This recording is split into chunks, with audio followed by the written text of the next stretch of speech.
have another episode of Entertas IT Tech Talks presented by TeKnowledge Worldwide.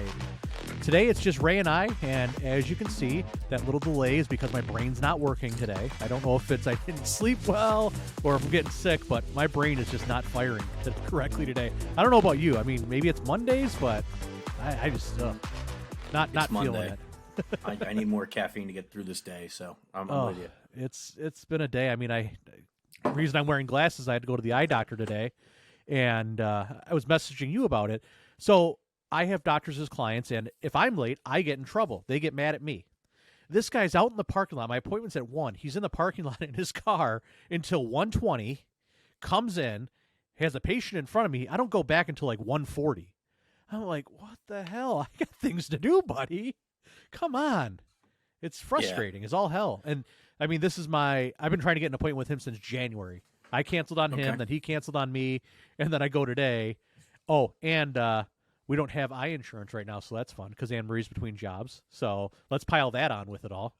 It sounds like just a wonderful storm. Oh my gosh, it's definitely been a Monday. Had a meeting with Breach Secure Now, which we'll discuss a little bit later today. But you want to do a little shout out to the community here for a second? Throw it over to you. I got a wonderful package in the mail today from our friends at Jeff at Better Day. He sent us a lot of koozies for the community, so I'll make sure I get these out. Love it. So thank you. They're in a lot of different colors, a lot of different flavors. He also sent me some fire starters because he knows how much I love to cook. So he sent me this thing, which I'm just going to burn at the next chance I get. So I thought that was a pretty good rib on his part. So, thank you. This will go to cook like a steak or a burger or, some chicken. But yeah, we got some other stuff from some other guys, but it's not currently in front of me. I wasn't quite prepared for this. Yes, Jeff's literally came in the mail today, so I wanted to grab it and thank him. Love it. Yeah, I kind of threw this one on Ray. We were supposed to record tonight, but Marnie is napping, so we're going to see how this goes. We're going to roll the dice. Idea. That's why I have one ear off just to see if she wakes up, and then maybe she'll come down and play us lullabies again. We'll see what happens. That's great. I'm good with it. Oh, gosh. So I figure we'll start this off by talking about the elephant in the room.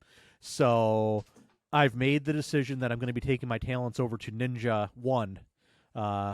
Not effective immediately, so we're on a kind of a starter package with them, if you want to say that. So we're going to be moving all of our Bitdefender Gravity Zone over to them, and then just sitting on their base amount of seats, so we can continue doing testing and get things going with that. And they were able to give me a really nice package, so it's going to work out perfectly. But I mean, I told you the past few weeks here, I've been back and forth with it. Finally, I was able to sit down and have a meeting with their top solutions engineer, and definitely eased my concerns with it, and I feel a lot better with this move. Ultimately, I think it's going to work out for the better for us. There's still some things that frustrate me with Datto. They're running a new UI, and there's some things that are not working in the new UI, so you have to jump back and forth between the old UI, the new UI. Love the new UI, but I'm sick of the bouncing back and forth. Ninja has a lot of stuff in their roadmap that I really like, so they just came out with ticketing. Their ticketing is, oh my gosh, night and day simpler than Autotask. Like, you don't need a PhD in software development to understand how that works. I know Chris Tiffany has spent a lot of time, and his team spent a lot of time configuring their Autotask because there's just so much you can do with it. And for me and my father, that's not something that we need. But this is a lot easier. I can do automation triggers. We can have custom emails. So if you email this specific ticketing email, it's going to do a specific thing, so on and so forth. And then they got documentation built into it, which we are still going to use Passportal, but we're going to do some documentation inside Ninja just so everything's in one dashboard. And then they're going to be coming out with a PSA in the future here. Oh, and backups are built into it.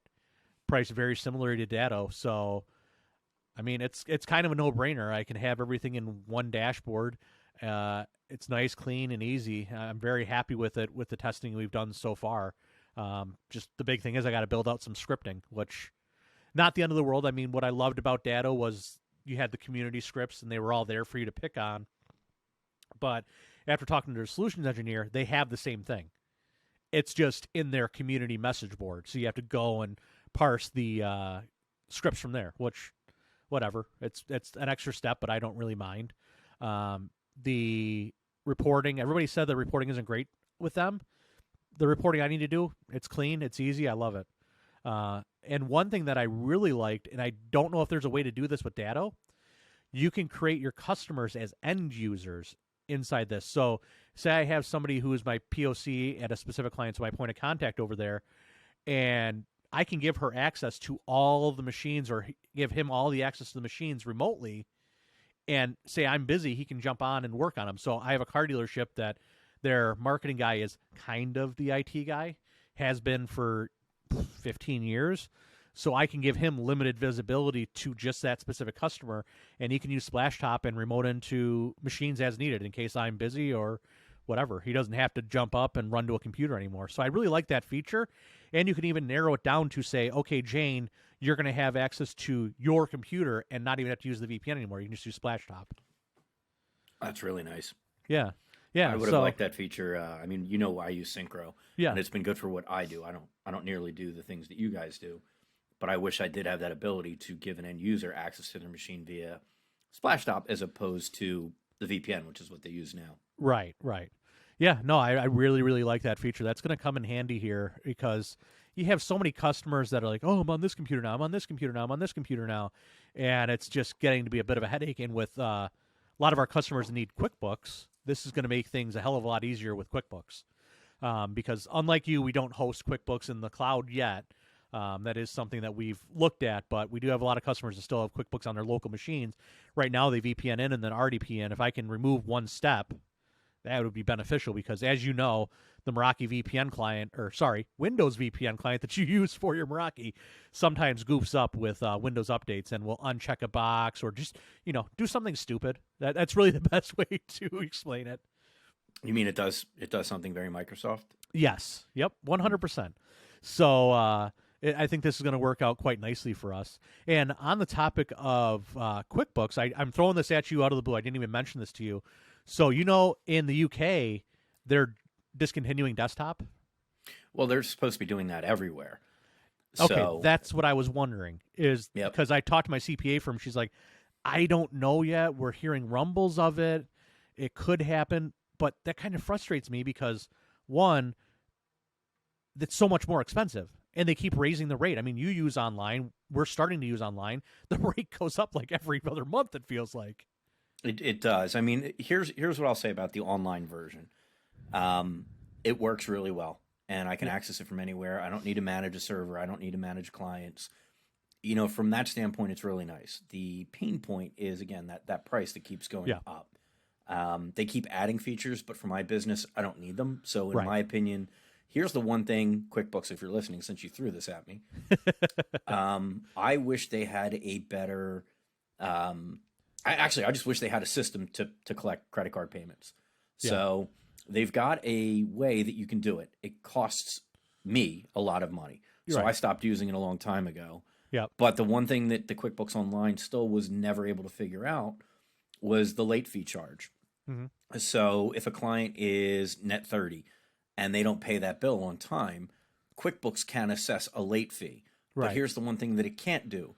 It doesn't have a way to properly bill that out and tax it properly. Whereas now I'm using a third-party product called Melio to do that for me. And it was a little painful in the beginning, and I'm very publicly spoken about Melio, and I've done a lot to actually help Melio grow with some of the suggestions that I've done, and they've actually credited my business on their webpage because I feel like I was one of the early adopters of the system. And we found a lot of bugs. So, but the nice thing is, their tech support is phenomenal. I've got a rep. She's based out of New York City. And every suggestion that I've given her thus far has been submitted, and it's in the system now. So they are paying attention. They are listening.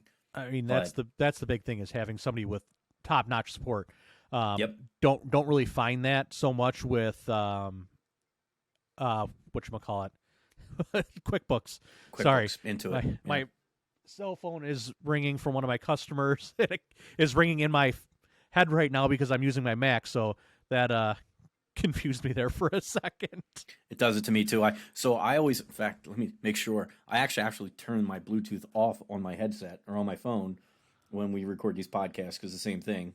My phone will start ringing and it'll be in my ear, and I don't want that. So thank you for the reminder. No problem. So let me just message her back quick, since I am on my Mac and I have iMessage. Oh, aren't you so cute? Congratulations. But, to go back into it while you're sending your things. Yeah. The product QuickBooks is like, the most basic of, accounting practice, or accounting packages.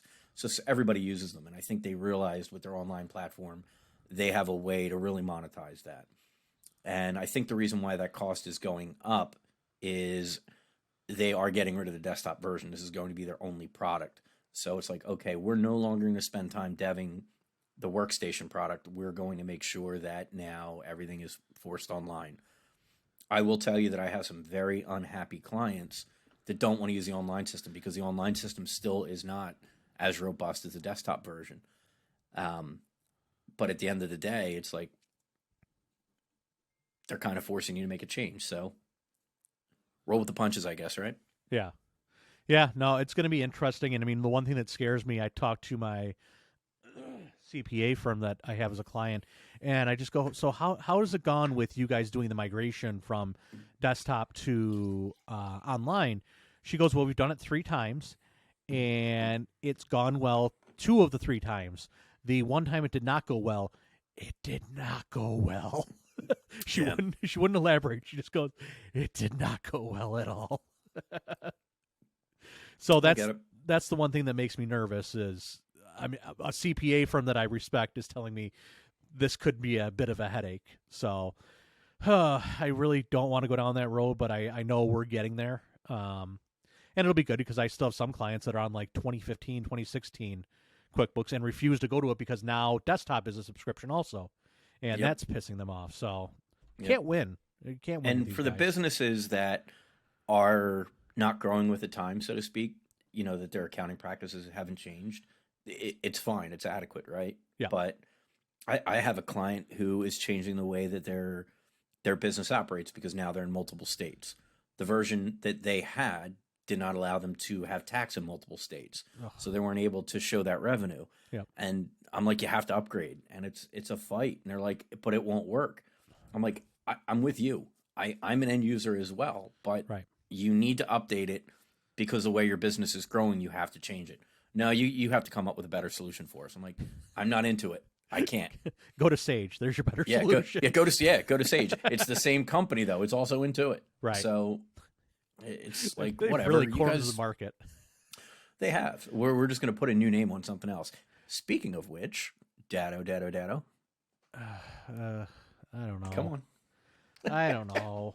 I mean, I'm going to stick with them for now for backups. But I am going to be moving probably my client backups to Ninja here in the near future. I don't know what's going to happen. My rep has not responded back to me. I think I angered him that day. So it is what it is. No, we haven't had any problems yet, but I just don't know what's going to happen. I mean, my question is, you're running. Kaseya has their own RMM. Kaseya has, I think, Unitrends for backup. I'm pretty sure they have their own PSA. They have their own client backup offering. They have their own SaaS offering. Like, the only thing they don't have is a network offering, which Datto can't even supply right now, just like everybody else. So, what was the point of this? Was it just a technical acquisition to get all their developers and all their support guys? Was it a client acquisition, or are you literally going to run 2 RMMs side by side? I guess we'll find that out in the future, right? Yeah. Well, and one thing that I heard in another podcast was maybe this is a way to hide the 4th of July and rebrand yourself as Datto instead of Kaseya. True. Yeah. Fair enough. Because, I mean, that's the big thing that everybody harps on is you guys avoided this security flaw. You got breached. Oh, what do you mean? Kaseya's not a company anymore. We're Datto. We don't know what you're talking about.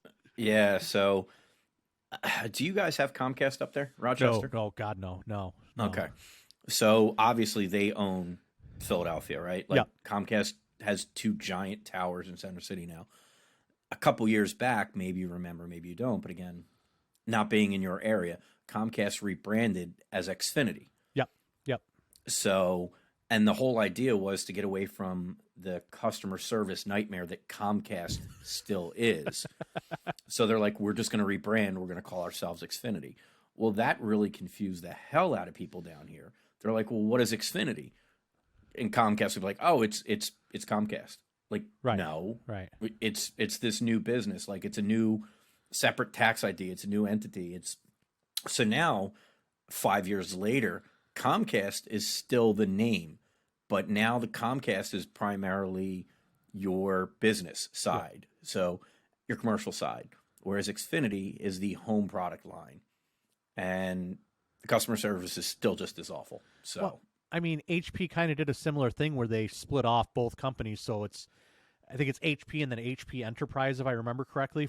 I don't know if it was for the similar thing, but I mean, it makes sense because HP does so much. You really need that differentiation between a crappy $40 printer and a $100,000 SAN. yep. No, you're right. And I mean, it's funny because I was talking to a guy about drums the other day, and it's the same thing with Yamaha. Like, Yamaha makes grand pianos, they make drum sets, they make horn instruments, they make motors, they Make wave runners, right, motorcycles, right. What don't cars. these guys make? Yeah. Yeah. So you scratch your head like, okay, so what are you, and what do you actually specialize in? Everything. Right. But you think you'd want to break that up, but it works for them somehow. I mean, next to Steinway, they're like the top grand piano brand out there. Yep. Yet they also sell like outboard motors for a boat. I don't get it. It's Maybe we're mind-boggling. doing the wrong things, Brandon. Maybe our companies need to do other things. So, TSC outboards. I mean, why not? TSC. Maybe you can make kites. I I mean, we got a lot of lakes around here. I might as well start a boat repair company. Yeah, there you go. Why not? Why not? I'll help you with your marketing plan. Just let me know. Sounds great. So speaking of marketing plans, did you hear the news about Microsoft doing free one-on-one consultation services? So right now it's just in the UK, it sounds like, but what? Why? Please, no. I don't know. I need to read a little bit more into it. Yeah. I will say this. When you get a good Microsoft technician on the phone, they are the most knowledgeable about their products. I remember sitting on the phone with Microsoft's, tier 3 tech support at 3 a.m. And you get those guys, they make servers and workstations do cartwheels and backflips. Right. Yeah. So maybe if you are engaging with them as a consulting practice, maybe they're going to steer you in the right path. And maybe this whole consulting business is just to help you through the absolute stupidity was the NCE portal. Maybe that's what it's for. I don't know. I don't think it's that, because this is just a 30-minute training session on whatever product you bought. Okay. No technical support at all. So what my thought process was, this is just a sales funnel for Microsoft. We'll get you in the door, and then we're going to sell you this additional services, which Apple's trying to do the same thing right now.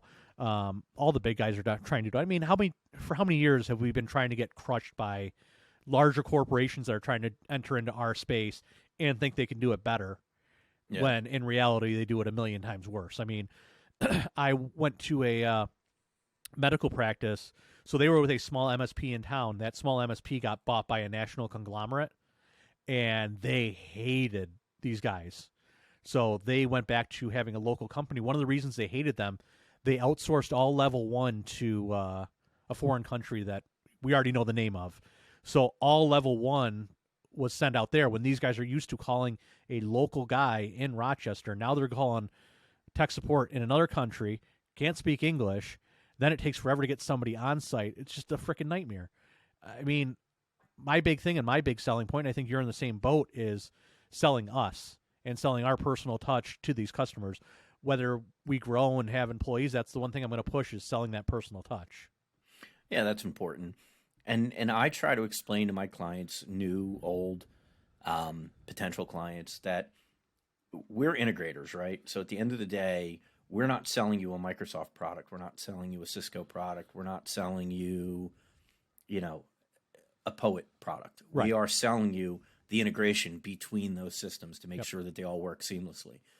Microsoft is only going to push a Microsoft product. Apple is only going to push an Apple product. Whereas our businesses can push, hey, you know what? And I'm going to say it, and I'm going to feel like an idiot, but I can push out 90 laptops to an environment, Microsoft laptops, Surface laptops, HPs, whatever they may be running a Microsoft OS. Yep. But I can also integrate the 10 Macs they need for their marketing department or their illustrating department. And we can make that work seamlessly on a network. I know I just said it. I would put a Mac on a network. I I'm was going just to gonna hear call about you it later. I know. But at the end of the day, like, we have that skill set, right? Whereas Microsoft is never going to say to you, hey, you know what, maybe a Mac is better in this situation. Get a Surface Pro. The Surface Pro can do everything that a Mac can do with our badge on it. Right. Right. So while I'll agree to that to some extent, you know, you've got people like you, musicians, artists, that really do need that Mac because it's what they're used to. They can work so much better. One of my really good friends, Randy, she's the one that designs a lot of the stuff and the stickers that we've been pushing out. She uses a Mac because she can get what she needs to get done in a third of the time because she knows all the keystrokes. She knows, you know, all the motion sensors. Like, why would I ever want to retrain that brain to do something different? 100%. It doesn't matter that all the same software that she's using is available on a Windows machine. It's, you know, Ray, I can move the mouse this way 3 times, and it's 7 times faster than what you can do with a Windows machine. I'm like, you win. I get it. Yeah, and I mean, I don't know if it's like this now because I haven't used Pro Tools in a long time, but back when I had my studios, Pro Tools did the goofiest things on Windows. Like, you would have to do BIOS hacks and all this weird stuff just to get Pro Tools to run stably. So that's one reason why you would always see Macs in music environments, is because a lot of people are using Pro Tools. And I don't know what Pro Tools did, but they made it so it would only run correctly on a Mac. With that said, it does not run perfectly correctly yet on the M1s. It's still running in Rosetta. So they are working on getting that changed over. But yeah, I mean, right now I'm using Logic. I would love to go back to Pro Tools, but just like with everything else, it's subscription model now. Logic was a one-time buy, but Pro Tools is back to subscription. So I don't know. I was telling you on Saturday I was working at my buddy's studio, and he still is in and out of Pro Tools all day long, but he's going to be starting to mix in Dolby Atmos. So now he has like 5 other add-ons he has to pay for monthly just to unlock all these features to start mixing in Dolby Atmos. And he's not even doing video in Atmos. He's literally just doing music. So I don't know. We were talking about it earlier. This subscription crap is really frustrating me. It's getting everybody, but everybody is going to that model. Oh yeah, everybody. Oh yeah. There is not a vendor out there that's not doing it except Unify right now, but that'll change soon. Yep. It's again, everybody has to build up that recurring revenue model. Yeah. Every month I've got X amount of dollars coming in because I could build a business around it. Yep. Just wait until It's we good have and it's bad. wait until we have milk as a service or bread as a God. service. Hey, it's coming back to the 50s, man. I'd love to have the milkman show up. Oh gosh, I don't know. I've heard other things that I don't want to disclose, like in automotive industry and stuff, but I don't like where it's going, but I know it's going there, and I knew it's been going there forever. But we were joking the other day when I was at the studio. I go, well, I mean, good on you now that you own all this software, because back when we were in our early 20s and late teens, you know how much software we cracked? Oh yeah, I know I was talking to you about it. All the music software that I used to crack when I was a DJ. Yeah, it's like I'm trying to edit music for a wedding that I'll be going to soon, and I'm like, I need to pay for all this software just to try it. Number one, to see if it's even what we want it to be. But whatever, it is what it is, man. I miss those days. I was joking with them. I go, we're paying it back now though, because I've bought Native Instruments Suite. I bought Reason. I have Logic now, so we're paying it back. We're paying it forward. Oh, yeah. Yes. But let's go. What's that? No, I was going to say, you said something about the M1, about software not working, quite as well with the M1. I'm going to tell you this. So, I'm using like a brand new Dell, like bleeding edge, Dell. I Yeah, love yeah. this thing. Yeah, you're welcome. Yeah, thank you. No, seriously, thank you. But I think I told you I was on the phone with tech support so many times Yes. for like USB and Thunderbolt issues that I was having. So last week they released an update for the dock that I have. Yep. All of my problems have gone away. So I don't remember if it was 11th or 12th gen when they went to Thunderbolt 4. And Yep. I bet you that's where all of your issues came in, because there's a lot you can do with Thunderbolt 4. My big thing is, you see my desk, I run 3 monitors and then a monitor on the top. The 3 are 2K, the top one's 4K, and I've wanted a way, can I just bring like an XPS 15, drop it in, and plug everything in? Not possible. Not possible. Not possible. Thunderbolt 4 comes out. Now you can run 4K monitors, I'm pretty sure. So now I'm starting to scratch my head. Ooh, should I go back to this? But everything's too expensive right now. It is. It's crazy expensive, but I think honestly, like some of the podcasts even that we've recorded, I think some of my microphone issues and some of my other issues were all because it's running through this dock. Huh. And now, like, I'm not having those issues anymore. Wow. So That is very interesting. my biggest issue that I was having, I think I was telling you, was like my Bluetooth keyboard delay. Yes. Yep. Like I would type and it would be a split second or a half second before what I would type would come out. For somebody that sits at his keyboard all day and types as fast as I do, that split second of it not working is brutal to me, because now I have to retype a sentence, or I've got to reprogram something, or I've sent the wrong command to a device because I missed something. Right. I'm typing so fast and I hit the enter key and it's already sent. Yep. But I would have seen it had it been on the screen faster. Yep. So, whatever. You'll Onward get and there. upward. You'll get there. Yep. So on the note of software, and let's run back to Apple for a second. This is fun we have news. to? Yes. No, this is. Oh. I mean, I don't know how many people use this, but they're finally discontinuing Mac OS Server. So for the longest time, I don't know if you know, there was OS X and then OS X Server. I used to run one, believe it or not. On the old, oh gosh, I can't remember what they were called, X servers or whatever. Yeah, I have 2 of them physically still. I really do. In fact, I gave one to my tech Sean a while ago, just so he could learn well, he was already using a Mac, but he wanted to learn the other side of it. So I gave him one, and he still has it. Oh, that's I wonder awesome. if they're worth anything.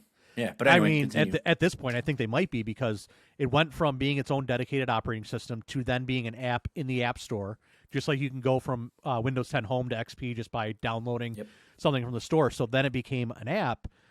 Now it is no more. There is no more Mac OS Server, which is going to be very interesting for people that really rely on those for management. I'm wondering, because this has been a hot topic over the past year, of using NASA's now as your main server. So I'm wondering if it's going to go in that direction. And with that said, because this is also Apple related, QNAP, once again, has a new security flaw. And this one is specifically on Apple's filing protocol. So their version of SMB. I haven't read the full article yet, but knowing QNAP, they're probably just going to say, here's the mitigation, we'll fix it later. Because I know a flaw came out 2 or 3 weeks ago, and it was the same thing. We know there's an issue. Well, here, just do this, and we'll fix it one day, which they're notorious for. I don't know if you've ever ran QNAP. I've had a few. So one of my dealerships had one prior to me. So I'm like, oh, this works well. Let me try it out. I've always used Synology for the few times that we needed it. Put a QNAP at my house. Nothing but issues. Nothing but issues. One of the ports was bad. One of the SATA ports. So if you plugged the hard drive in, it would literally lock up the whole entire NAS. You would unplug that hard drive and the NAS would work fine. Okay. I'm like, okay, whatever. Finally, I think it was last Amazon days, they had a really good deal on Synology, so I replaced the Synology here at home. Guess what? No issues. Everything works great. Yeah, Synology makes a great product. Yeah, and they're on top of everything. They are pushing out new software all the time. They're on top of security updates. They've been great. And I mean, I'm starting to test them for doing directory services and doing some more advanced stuff with it. We're actually doing a camera system, starting that install on Friday. So it's going to be using Synology surveillance station with UNV cameras. And I mean, it's working great, flawlessly. We have one in the office right now for testing, and no issues with the camera. Works perfect. And I think maybe this is a topic for another podcast that we should get, another MSP on. I in my world, in my business, in my clients, again, I'm pretty much all small business. Yeah. I still cannot find a reason to put a physical server on site. And I mean a traditional server. Yeah. So I 100% see, things on a Synology, with Azure, 100%. Yep. But I cannot justify putting a physical on-prem server on site anymore. No, I 100%. I literally go tie back to my CPA firm, because we just had this discussion the other day with them. So when I put the new server in, we did an RDP server, all that fun stuff, because they all work from home and yada, yada, yada. And there's CRM where they keep all the company files for their clients, all lives inside the CRM along with all their documents and all that. So it'd be a bit of a nightmare. In fact, they don't have fiber to try to upload all that stuff to the cloud and bring it back down. Sorry, not to the cloud, to the server, which they were doing prior to me getting there. So when I came in, this was a month or two after they got hit with a ransomware attack. They got hit with a ransomware attack in March. What is between January and April 15th? Tax season. So they got hit right in the middle of tax season, brought me in. The guy just put in like a temporary box. Everything was running off a single server. They were all VPNing in and pulling stuff that way. I'm like, no, this is a terrible idea. Let's not do this. Got them set up on an RDP server. They went 1 year using Lacert. So Lacert is tax prep software that lives on-prem. This tax season, they decided to go to the cloud for their tax prep software. And they hate their CRM, utterly hate their CRM. So right now, they find a replacement for the CRM. We're done. We're going to put a NAS in just for local file storage, stuff that they don't want to keep in SharePoint that's just kind of going to be like cold storage. Possibly use it for directory services and be done with it. It's hilarious because they spent so much money on this server with all the licensing and everything. I got a call from another consultant, somebody I consider a peer-ish, called me and said, hey, this is what I'm thinking about speccing out for this, I believe it's a chiropractic office. Yep. And he goes, do you mind just checking out these specs? I'm like, with all due respect, you've overspec'd this. I was like, this is a NAS server or it's a Azure AD. Yeah. And he goes, oh no, we only do on-prem servers. Ugh. I'm like, you're a $30,000 line item for something that is a $500 purchase. Right. Because you've got the build of the server, the hardware for the server, the consulting on the server, the software, the licensing. I'm like, why are you doing this to your client? I said, you're doing them a disservice. And he goes, well, that's what they had, so we're just going to continue down that path and upgrade it. I'm like, just because it's what somebody had and just because that's the way people did things in the past doesn't mean that as a technology company and consultant, you should not be doing better for your clients. Right. And if you can say to that client, I just saved you $30,000 by not putting in what you had before, yep, you're a rock star in that book. And, client for life.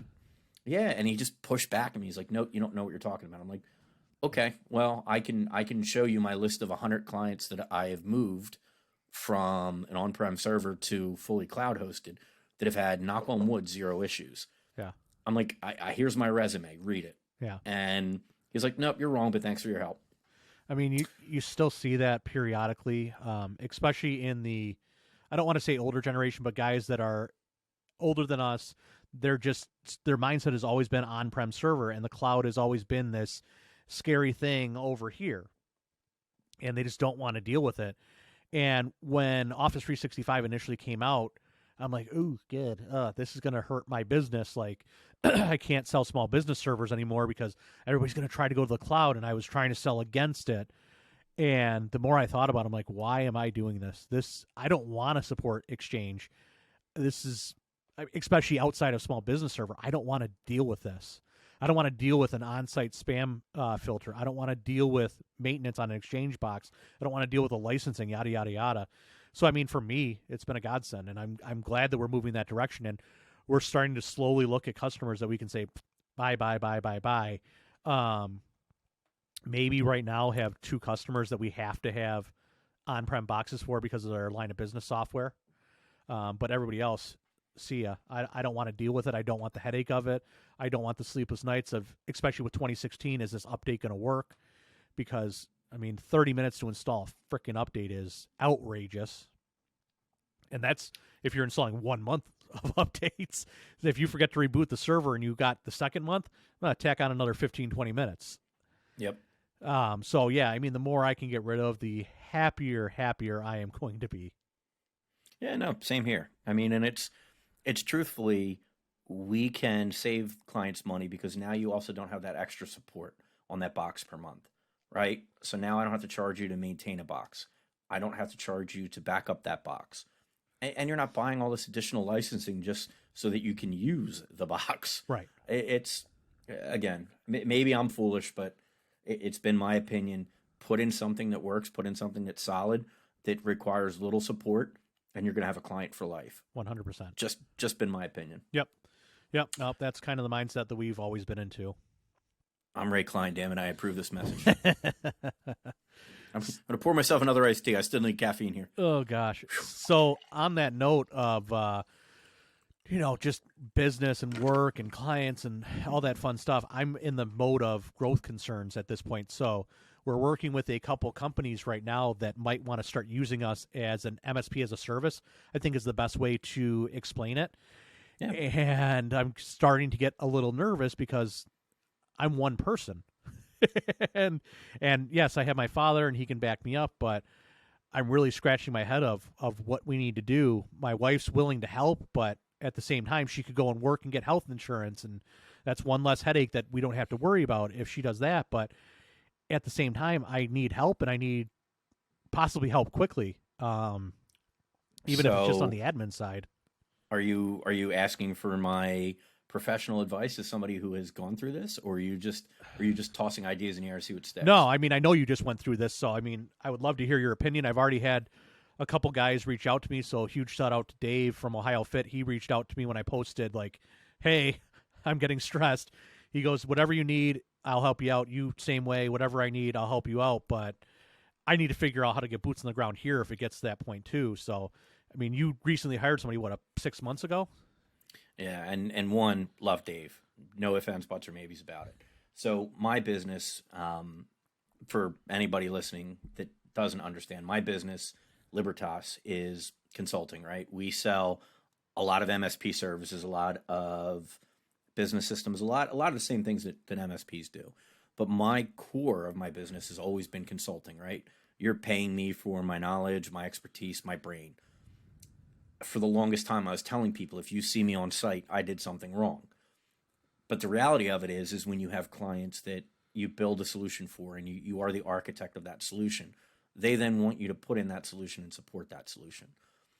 I was very hesitant to take on that work, and I was very hesitant to take on that work for a very long time. It's one thing to put in a wireless network that is supporting hundreds of users a day in a guest wireless scenario. Like, that is my bread and butter. I love that stuff. I will put those networks in my sleep. You go in, you wire a building, you hook up your equipment, you walk away, and you charge a maintenance fee every month to monitor and maintain that network. Easiest, best thing we ever did was putting in that, we call it Libertas Freedom Solution, right? Yep. But now, the clients that I'm taking on help desk for, that I'm taking on support for, we're taking on so many other things where my company is their IT department. And that's always been in our mission statement. It's like, we either work with your IT company or as your IT company. Yep. I'm now taking on a lot more of that work. And I was able to take on that work by bringing on a person or two that I can trust that can help me do those things. And it was scary, right? It's terrifying. At the end of the day, it's still scary. It's still terrifying. But we have to, as business owners, if we're going to grow, we have to empower the right people to do the things that we need. Yep. And the only way that they're going to learn that is for us to hold their hand and teach them the way that we do things. And I think Chris Tiffany, who hires 1 million people every week, the one thing that he stresses is you need to train your guys, 100%. Empower your guys and train your guys, because at the end of the day, your guys are your brand. They are you, right? Yep. They are your product. And if somebody doesn't live up to your standard, it is your fault for not training them and correcting them. Now, you can always have a person that doesn't necessarily live up to your standards, and no matter how many times you teach them, they still don't live up to that standard. Well, then you got to replace them, and you have to do it quickly, because having the wrong person on a job is it's crippling.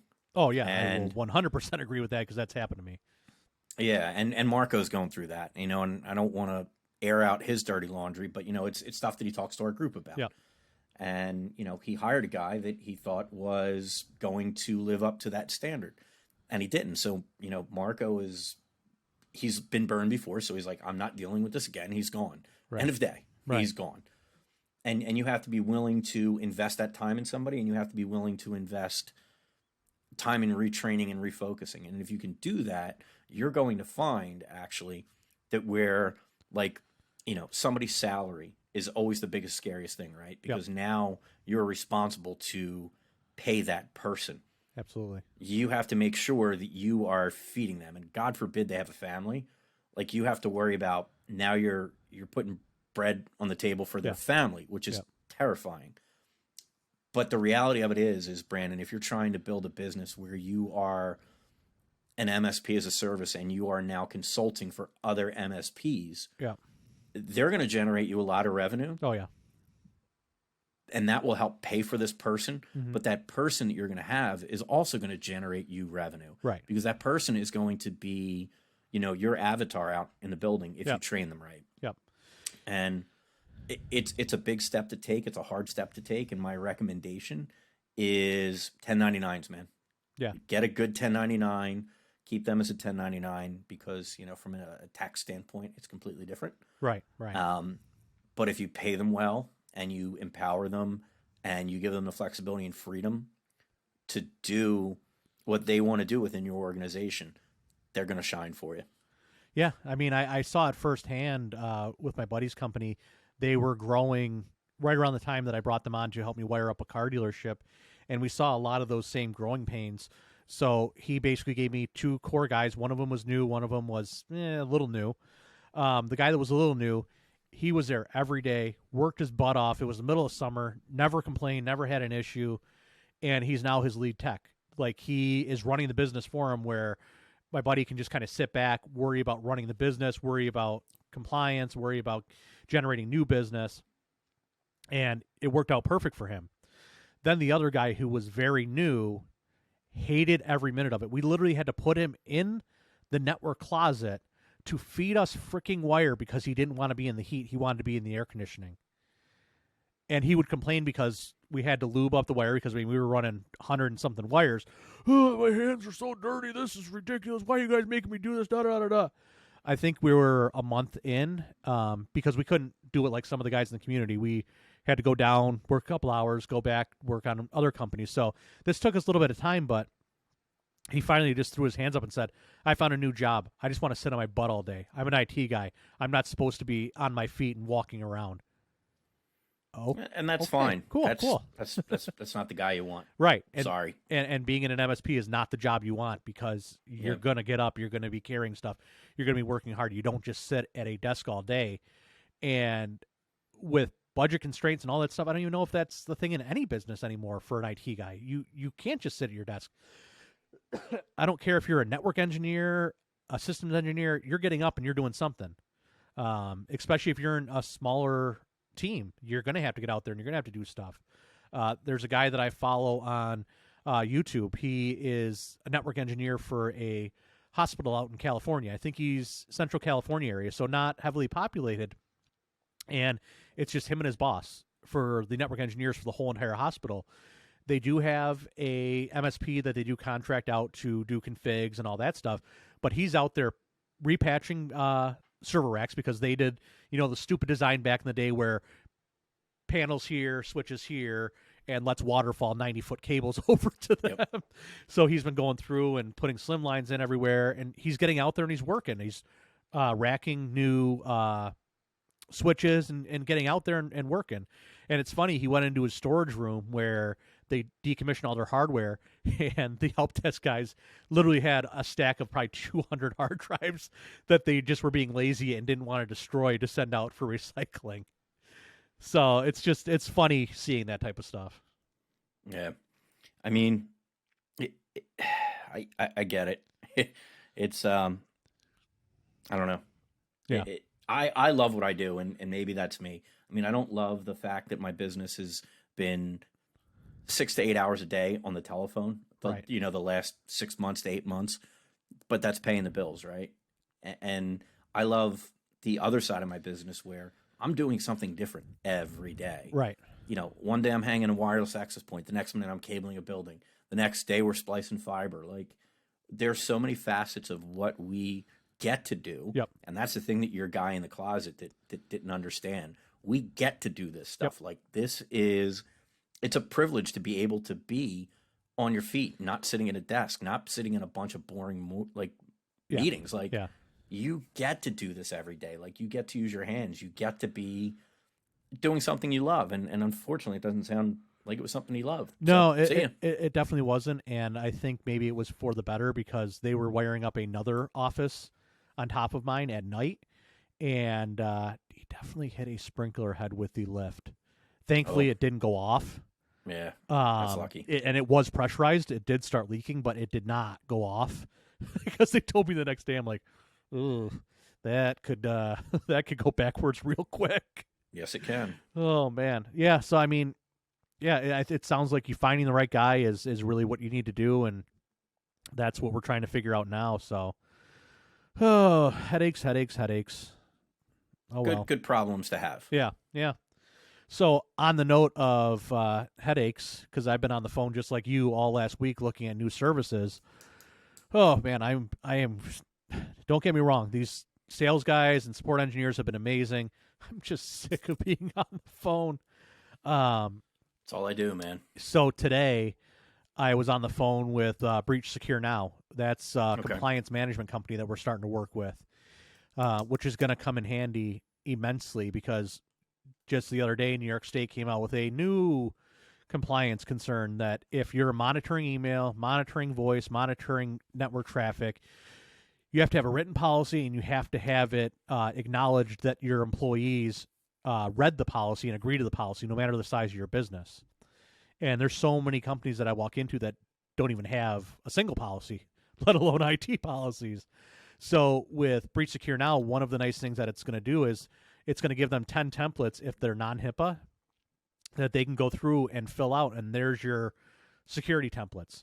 You can do all your security training for your customers. So you're going to have weekly little mini trainings and mini quizzes that they take, a monthly newsletter, and then a yearly massive training video with a massive test. You do dark web scanning. They can acknowledge that they read and agreed to all your policies. You can do phishing testing. There's some stuff that I'm missing, I know, but there's so much that you can do with this. And then at the end, once they do all their testing, you can print a report as the manager and show them, here's basically your FICO credit score for their security awareness, which is going to be really nice. And I went through it myself quickly. I haven't gone through all the videos yet, but I went through like the big training. Very, very, very nicely done training videos. Nice. They hire professional actors, professional writers, and with this, they kind of made it like a TV show. So the first thing is the home shopping network, and here's how we sell your information on the dark web. This is what phishing is. Or sorry, that's what the dark web is. Then it's a phishing show explaining phishing, and so on and so forth. And it's really, really well done. And I got to say, I even learned some stuff myself with it. So I'm very happy with it. They do some prospecting tools, so you can do initial dark web scans, initial baseline security assessments for your customers to try to get them, like, here's where you guys are sitting, here's what we can sell you. And then they have a package for HIPAA, which gives you more security manuals because of HIPAA. But it's really great. I mean, the dark web scans, ooh, doggy. I showed one of my customers, and he goes, why is this email address on so many websites? Why did it get picked up so many times? She is just a part-time employee of mine. I'm like, I don't know. I didn't tell her to sign up for like Orange Therapy, that Yep. gym, and her LinkedIn kind of makes semi sense, not really, but semi. But all these random personal services that all got breached, and Yep. he's looking at me like, "Why'd she do this?" I don't know. This is why we need this, because you're not Yep. training your employees on anything, and it's just a free for all. So I'm very, very, very happy with it. Got it through PAX 8. Pricing is very affordable for what it is. Okay. I'm very happy with it. So right now we're working on rolling it out to a lot of our customers, because with the dealerships we have the FTC safeguards, which they have their own packages, but we're also probably going to complement it with this. Rolling it out, I have a firm that needs to get SOC 2 compliant, or if they think they need to get SOC 2 compliant, don't get me started with that. I want to rip my hair out with that. I mean, I keep asking them. They go, we just need to worry about our software that we're developing. We just need to worry about our software. I'm like, has anybody literally defined the scope for you guys of what you need to worry about? No. We're just going to worry about the software. I'm like, oh, okay. And this is a complete like work from home company, except for two people that are in the same office. So don't know how that one's going to go. I'll have to update you guys as the months go on with with that headache. Please do. Yeah, so I'm a little scared with that. But I mean, I've learned a lot with the FTC safeguards. We've been building out our stack is the big thing. So as you just heard, I'm now using Breach Secure now. We're looking at a SOC as a service that we can get through PAX 8. Because kind of the way the FTC wrote it was you either want 24/7 monitoring or pen testing yearly. The way my security mind works is, why would I do yearly pen testing when they're just going to tell me once a year what my vulnerabilities are and what my issues are? I want a SOC monitoring at all times. Yep. We're using Cyber CNS to do our vulnerability scanning, which, oh man, if you've never used vulnerability scanning software, it is interesting. The stuff that they find. We put it on a client that we just onboarded. One machine had 400 vulnerabilities just because of outdated software. Yep. So Datto went out and updated all their software, but they were running such an old version of Mozilla that it left the old version of Mozilla on the machine. They were running like version 57. And version 57 has 275 vulnerabilities. Yeah. And then, I mean, with COVID and all that, you'll be able to attest to this. How many of your customers have like 14 different web conferencing softwares? Yep. And none of them are updated. And that was the other big thing was Join.me, WebEx, Zoom, all these other vulnerabilities, because they used it once, never used it again. And now it's going through and cleaning all that up. We already used Datto as our SaaS backup, so obviously we're renegotiating that and trying to figure out what direction to go in with that. Cloud continuity with Datto for client machine backups, which, as I mentioned earlier, will probably move to Ninja with that. But a couple things that I'm looking at is what to do for like DNS filtering. I'm thinking maybe Cisco Umbrella, because we have the Meraki's. Do you do anything with DNS filtering yet? What were we using? Was it OpenDNS? I'm trying to think of it. Short answer is no. Okay. Not much. Yeah. The school that we did a few years back, we were using a third-party service, and I cannot, for the life of me, remember what that was. It'll come to me at some point. Probably not while we're recording this podcast. And I mean, we joke about the prices that we see in the Facebook groups all the time, but I was doing the numbers today, like adding up all these services. I'm like, okay, I see how you get to X, but I still don't see how you get to Y. But it's definitely something that I'm focusing on this year. And I think that was something you're focusing on this year too, is value-added add-ons for your customers. One, to increase your revenue, and two, to give more value to your customers and protect them better. Because, I mean, New York State's killing with compliance, but the federal government's going to start killing with compliance. Pennsylvania's probably going to start killing you with compliance soon. And it's something we need to stay ahead of. Yeah, and one of the things that I keep telling my clients is like, look, I don't want to sell you something to sell you something. Like your cyber insurance policy, if you have one, if you're smart enough to have one, they won't even insure you if you don't have something as simple as multi-factor authentication turned on. Right. they're not going to insure you if you don't have a system that is updating your updates. Yep. Like if they come in and run a vulnerability scan, it's Monday. Sorry, everybody. Like, and you see that a machine has 400 vulnerabilities. Yep. They're not going to insure you. Right. Like you need to take these steps to be right. And I understand it. Like I get it. IT is an expense. I understand that. But in today's world, if you are not protecting your business, you won't have a business. Right. So I keep trying to tell people, like, this is your car insurance. If you get into an accident and you don't have car insurance, you know what this is going to cost you. Yep. Hundreds of thousands of dollars. Yep. You need this. I'm not telling you to do it because I want to sell you a product. I'm telling you this because I, as a business owner, have this. I'm a business owner. I'm your MSP, and my biggest concern is that you're going to sue me and my business because we didn't best protect you. Yep. So I am insured to the hilt. Now, Yep. don't get me wrong. There's a lawyer somewhere that's going to get around it. I 100%. get that. Yep. But at the end of the day, I know I sleep better at night knowing that my business is protected. Yeah. So, but I also take the other steps to protect my business. Like my data is always backed up. Mm-hmm. I'm always current on my updates, my antivirus and anti-malware, all that good stuff. And I don't click on links. Like I'm not that guy. So, well, I mean, but my clients aren't. And I don't expect my clients to be. That's why they have to take that step and make sure that they're insuring themselves properly. I mean, we're going to start taking it one step further at our place. So many of you know that we do break fix also and walk-in residential service. Right now, my network or my office area is VLANed off, but we have 5 statics. So I'm going to take it one step further and physically separate the 2 networks. So 2 dedicated firewalls, 2 dedicated networks, 2 dedicated everything.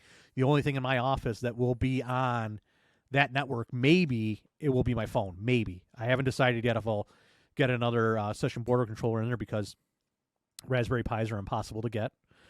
Yep. Maybe by next year I'll have one again. But yeah, we'll see what happens with that. But on the note of cybersecurity insurance, so I want to shout out another podcast, Uncle Marv's IT Business Owners podcast. So he's an MSP out of Fort Lauderdale, and he's been talking about cybersecurity insurance a lot lately. He does mostly law firms down in Southern Florida, and he's had 2 clients so far that have had outrageously specific cybersecurity questionnaires to the point of, are you using an EDR, and what EDR are you using? Are you using an email gateway, and what email gateway are you using? Yep. And they literally list like Microsoft's, Proofpoint, Barracuda, so on and so forth. I mean, they're getting this crazy with it. And it's because they're sick of paying out, because you have the Fortune 500s that are not securing themselves. They're getting the cybersecurity insurance, like, insurance policy, we have a parachute, who cares? They get hit, and their lawyers will get paid. They will ensure that client gets paid, and it's hurting the SMB because we don't have fancy New York lawyers to get us our insurance payouts. So now we're having to get much stricter cybersecurity questionnaires and having to enforce these massive stacks on our clients. It's not the days of, hey, we can come in and do like a hybrid at $20, $30 an endpoint. Now there's no way around it. We got to go almost 3 figures just on your stack alone. Yep. Oh, what fun. My head hurts. Money. Yeah. I know. Mine too. Oh, gosh. So we've been doing this for about an hour now. I don't hear my daughter. Pretty sure she's awake, though, because the vent that is in front of me, I'm in the basement, goes right up to her room. And she can probably hear us talking, but she has been very quiet, so I should go check on her now. I think you should. I think that's everything that we wanted to hit on tonight. Was there anything else? No. No. Yeah.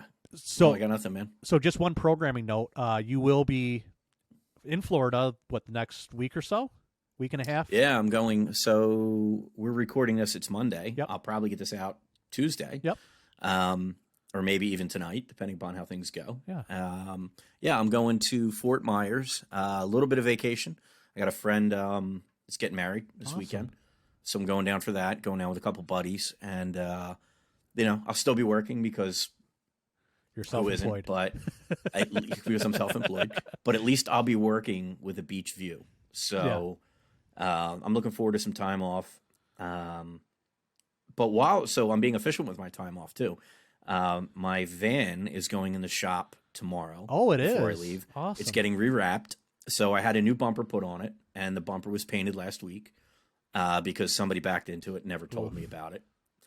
But the van is getting rewrapped. I've had to. Hey, by the way, Libertas is 6 years old. I didn't know that. Congratulations. Until I looked at my license. Yeah, how about that? I'm like, oh man. But my van wrap is also 6 years old, so it's held up for 6 years. Yeah. So I'm just doing a refresh on that. My trailer's getting wrapped right now. It's actually in the shop right now getting wrapped. So when I get back, I'm going to have newly, freshly, taken over vehicle, which is really nice. You guys saw in the group that I was in Home Depot the other day and they had the pack out drawers. Yep. So I walked out with a few of those and, I went in there to get literal like LV, like mud ring boxes. Yep. And Sean was joking. He's like, dude, we came in here for $10 worth of parts and you walked out with hundreds of dollars worth of stuff. I'm like, well, it's a pack out. I mean, like that's they're tools, man. Like, which I think is I need them. Every Milwaukee addict's problem when they walk into Home Depot or any Milwaukee stock store. I saw it and I was like, I stopped dead in the tracks. I'm like, yeah, pack out.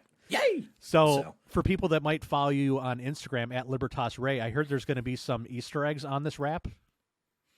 There are actually, yeah. There's some nice Easter eggs. I hope everybody finds them. My logo itself, the Libertas torch has a nice Easter egg in it that some people have picked up on. But the wrap's pretty nice. There's nice homages to some people and some things on the new wrap. So I hope they're taking a look at that. Awesome, I love it. Yeah, and I mean our cohort in this adventure, Marco just got 2 new German vehicles wrapped. Yep. Oh man. That man, how many vehicles has he bought in the past 4 months? All of them. If anyone is looking for any truck fiber related in the tri-state area, Marco has bought them all. Sorry. He's also working on buying all of the like city small trucks for his fleet to work in New York City. So he's been on a bit of a spending spree, but in a good way because that means his fiber business is growing utterly crazy, and we'll have to check in with him to see how the wife is doing with the usage of her parking lot. Yeah, I met up with him last week. Yep. I think I told you I met up with him. Yeah. And we caught up for about 10 minutes in a Home Depot parking lot of all places, and he's running stressed. Yeah. But he's alive. Yeah. I mean, so just to pull the curtain back a little, the 3 of us have a private chat in our Slack, and you can join the Slack by emailing us at slack@techknowledgeww.org. But we have a private chat between the 3 of us. Dead silent from him. Unless it's like some random question that he swoops in, asks it, and then swoops back out. And 3 days later, we'll get a response on it. And that's same with our ownership channel too. Well, you, me, and Pierce will say something.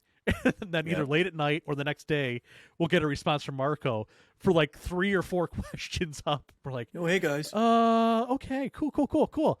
So yeah, I mean, I wish we could help him more, but he just needs to find a right hand so badly. But I mean, everybody's having the issue right now. No one can find quality staffing. I feel for him. Yeah, so do I. So hopefully soon he will get some new staffing, but. Yeah, all right, my phone's blowing up, so I think let's end it here. Go do your thing. You can find me on Instagram at tsc.it. You can find TeKnowledge on Instagram at TeKnowledgeWW. That's right. Sorry, my brain is just completely fogged right now. And again, if you want to join our Slack community, you can email us at slack@techknowledgeww.org. That's going to come to Ray, Marco, Pierce, and I. You'll hear back from one of us usually within about 5-10 minutes. We'll send you an invite to the Slack, and you're in.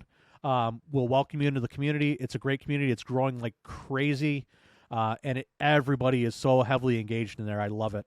So, yeah, I think we'll record again when you get back. About, 2 weeks? Absolutely. 2 weeks? Week and a half? I'm only gone for a week, so, I mean, we'll probably record maybe next Wednesday or Thursday night again. Yeah. If that works for you. That sounds great. Enjoy your time in Florida. I'm going to enjoy whatever the heck weather's doing up here in Western New York. I don't know. So, perfect. Enjoy the hot, humid weather. Thank you. All right, we'll talk. See All right, ya. everybody. Bye. See you.